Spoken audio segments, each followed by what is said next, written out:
So the spirits really want to talk about our parents as God, really. All emotions exist in a state of contrast, really, as human beings.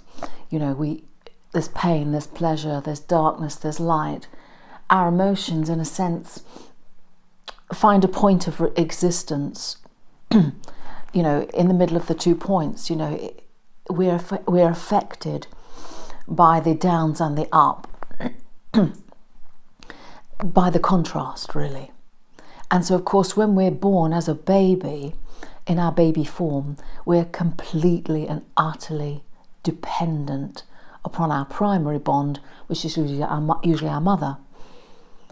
So we are totally dependent in our feelings, not just physically, to be clothed, for warmth, to be taken care of, to be not neglected, to be nurtured. Not just those physical things, but emotionally. The way we feel about that emotionally is we are aware of our almost absolute powerlessness, really. And equally, in a sense, we bestow upon our parent that God complex, really. This is, here comes my God with my food. Imagine if you're very, very, very starving and then you get fed, for example. That's such a massive contrast. And the contrast is about dependence and, powerlessness and the one with the power. So there's this massive contrast. So therefore, any time we then get into these patterns of childhood that we might experience, maybe negative patterns, perhaps our parents liked one sibling more, didn't really, or one parent preferred that sibling, didn't like this sibling, perhaps there's even abuse in the family going on, maybe more so for one child to another.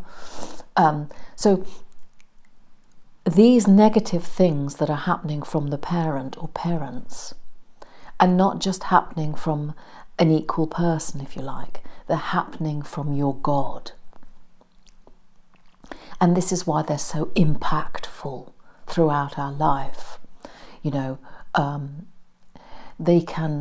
They have such a massive effect on us, because we're not just talking about normal people, we're talking about, this is our God. So therefore, if, for example, we were abandoned, let's say our mother abandoned us at birth, couldn't take care of us, left us perhaps in an orphanage, or we went somewhere else. It's like, instead of it being, because of the point of powerlessness that we are as a very young child, if it happened as a very young child, it's like the emotions are hugely intensified. They're massively intensified.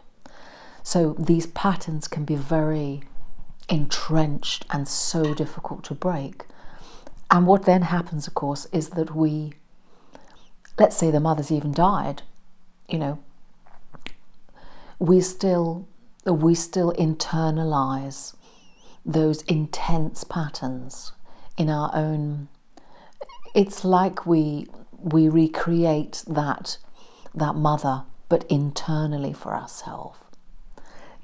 So perhaps the criticism she gave us, we will internalize that. Perhaps the unlove or the lack of self-love, or neglect, we would internalize that. We would do that to ourselves first. And then we'll find ourselves in patterns of the same, repeating patterns of the same. So they just really want to express that these childhood patterns are so extremely impacting because of the fact that they happen when we are most vulnerable, if you like. We are most vulnerable to all our needs, and obviously our emotions are hooked in with our need for food, our need for drink, our need for nurture. All our emotions are deeply hooked into our bodily needs. So therefore, there's that, let's say someone forgets to feed us. we can't feed ourselves. We can't look after ourselves. That's such an extreme. We can't help ourselves.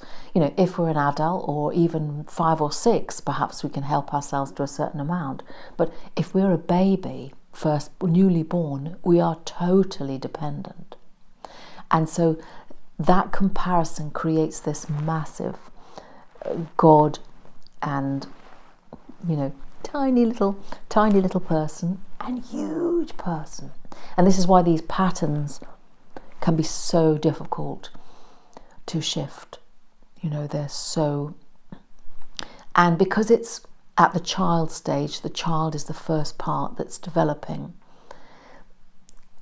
They're at the deepest part of our soul, if you like. They're at the start of our soul. You know, the start of our soul contains things like our deepest fears, our deepest, darkest fears. So, you know, whatever those fears are, you know, perhaps we're claustrophobic. Perhaps we won't go to closed spaces, you know, where we feel trapped, or all these deep, deep fears often relate to the extremes that we suffered in that very, very dependent state of massive contrast between, you know, God and subject, if you like. You know, you are my God. I just want to talk about that massive contrast.